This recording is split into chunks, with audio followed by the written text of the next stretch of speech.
साथियों नमस्कार, मैं हूं लाल कुमार जायसवाल और हिंदी क्लास में आप लोगों का स्वागत है। हम लोग अभी समास देख रहे हैं।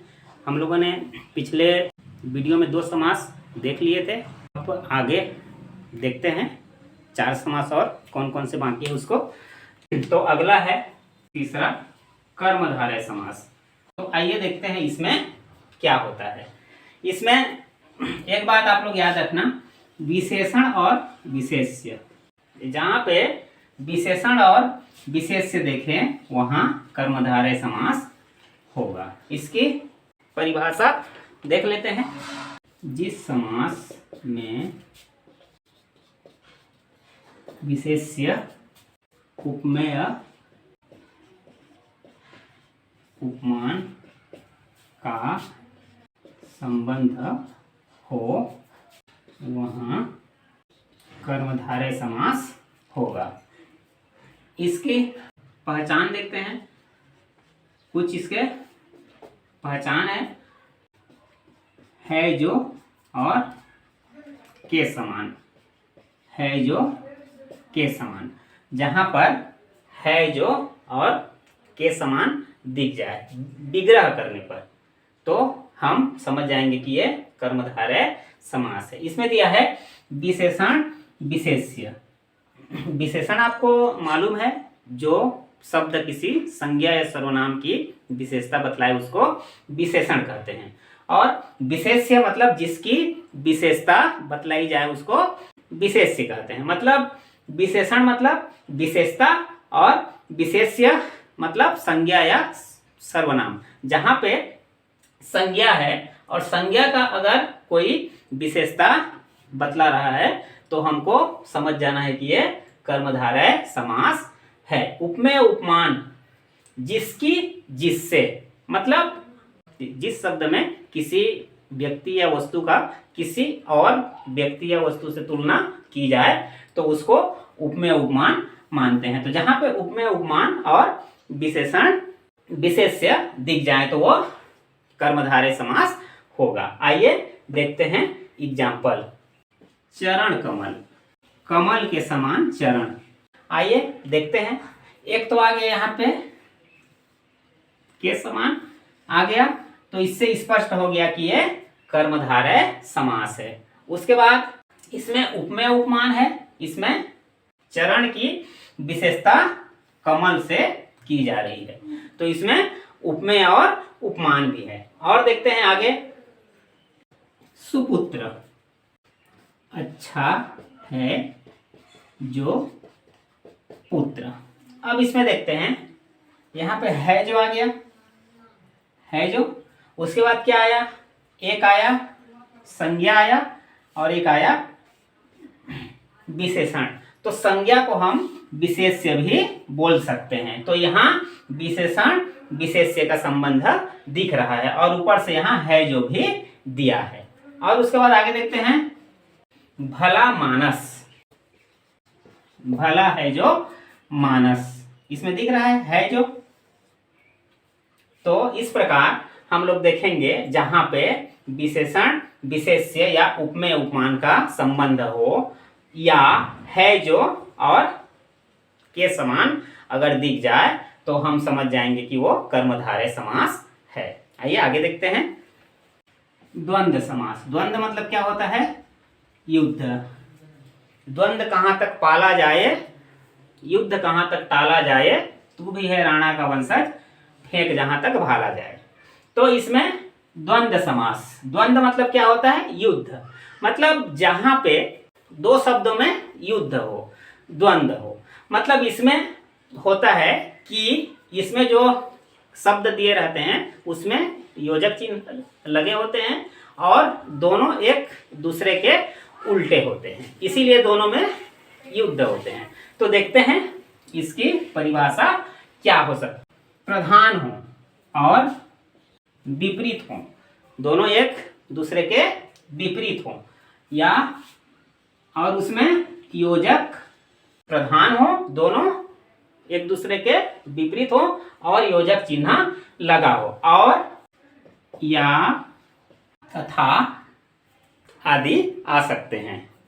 क्या, और या तथा, एवं ये शब्द आ जाते हैं अगर हम संधि को विग्रह करें तो। विच्छेद नहीं होता, संधि विग्रह होता है। तो आइए देखते हैं कुछ एग्जाम्पल।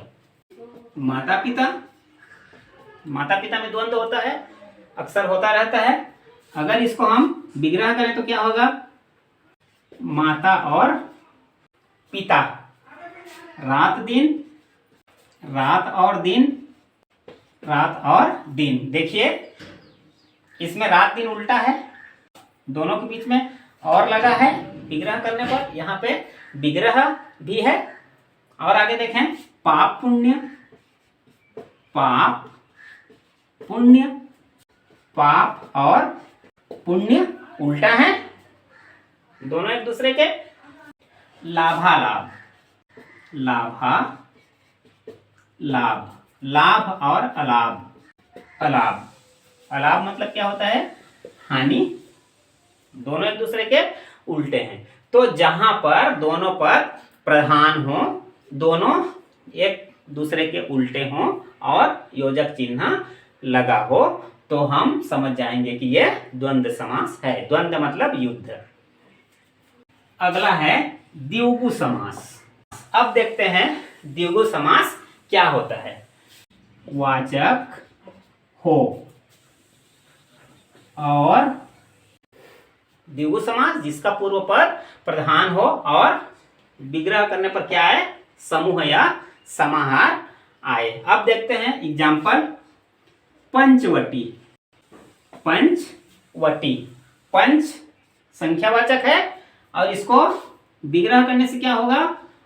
5 वटों का समूह या समाहार भी लिख सकते हैं। तो यहाँ पे समूह भी आया और ये संख्यावाचक भी आया। अब देखते हैं नवरत्न, नौ रत्नों का समूह, इसको समाहार भी लिख सकते हैं। सतसई, सतसई, 700 दोहों का समूह। तो मित्रों हम देखेंगे जहां पे पूर्व पद संख्यावाचक हो और उसको विग्रह करने पर अगर समूह या समाहार दिख जाए तो वो द्विगु समास होगा। नेक्स्ट देखते हैं बहुब्रीहि समास। बहुब्रीहि समास, इसमें दोनों पद प्रधान नहीं होता बल्कि कोई अन्य पद या तीसरा पद, अन्य पद कर देते हैं, कोई अन्य पद प्रधान होता है, कोई अन्य पद प्रधान होता है। और इसमें एक चीज और ध्यान देंगे, इस समास का पर्यायवाची शब्द होता है, पर्यायवाची शब्द होता है, मतलब उसका कुछ न कुछ मीनिंग रहता है। और इसमें एक बात और है, योग रूढ़, योग रूढ़ के जितने भी शब्द होते हैं वो बहुब्रीहि समास होते हैं। तो आइए देखते हैं कि किस प्रकार ये अन्य पद को मुख्य मानते हैं। एग्जाम्पल के लिए लिखा मैं यहाँ दशानन, दशानन 10 आनन हैं जिसके, अर्थात कौन? रावण। मतलब इसका मीनिंग निकल रहा है। मैं बोला, क्या बोला? दशानन, तो रावण आ गया इसका मीनिंग। तो इसका मतलब ये क्या है? बहुब्रीहि समास है। उसके बाद मैं लिखा त्रिनेत्र, त्रिनेत्र, तीन नेत्र हैं जिसके, अर्थात शंकर भगवान। तो अगर त्रिनेत्र बोला जाए तो शंकर भगवान, शंकर किसका? त्रिनेत्र का पर्यायवाची शब्द है। चतुर्भुज, 4 भुजाएं हैं जिसकी, अर्थात विष्णु भगवान। अच्छा, इसको देख के आप लोग को कुछ याद आ रहा है? हम लोगों ने पिछला देखा द्विगु समास। तो द्विगु समास में भी देखे थे कि जिसका पूर्व पद संख्यावाचक हो तो वो द्विगु समास हो सकता है। तो इसमें भी है पूर्व पद संख्यावाचक, लेकिन ये द्विगु समास क्यों नहीं है? तो आइए इसको भी थोड़ा सा देख लेते हैं कि ये द्विगु समास क्यों नहीं है, इसमें कंफ्यूजन कैसे होता है, इसको भी थोड़ा सा देख लेते हैं। अब इसमें ध्यान देंगे कि कोई भी शब्द अगर उसका मीनिंग निकल जाए, तो समझ जाना है कि वो बहुब्रीहि समास है। और ऑप्शन में अगर बहुब्रीहि समास और द्विगु समास दोनों आए तो अगर मीनिंग निकलता है तो बहुब्रीहि समास ही आंसर लगाना है। और अगर बहुब्रीहि समास ऑप्शन में नहीं है तो द्विगु लगा सकते हैं, क्योंकि अब यहां में लिखा त्रिनेत्र, तो इसको हम लोग क्या लिख सकते हैं? तीन नेत्रों का समूह भी लिख सकते हैं। और अगर हम तीन नेत्रों का समूह लिखते हैं तो क्या हो जाएगा? ये द्विगु समास हो जाएगा। आपको एग्जाम में देगा तो इसमें अगर विग्रह करके देगा तो वो होगा द्विगु समास। अब विग्रह नहीं किया है और ऑप्शन में दोनों हैं तो बहुब्रीहि समास होगा, और अगर एक है तो फिर द्विगु समास होगा। तो ऐसे ही द्विगु समास और बहुब्रीहि समास में कंफ्यूजन होता है, लेकिन अगर उसका मीनिंग निकल जाता है तो आपको बहुब्रीहि समास लगाना है। और एग्जाम में क्वेश्चन भी आएगा तो वो आपको कंफ्यूज नहीं करेगा, वो कुछ स्पष्ट देगा। तो दोस्तों आशा करता हूं कि आज का वीडियो आप लोगों को अच्छा लगा हो। अगर अच्छा लगा हो तो लाइक और शेयर करना ना भूलें। धन्यवाद।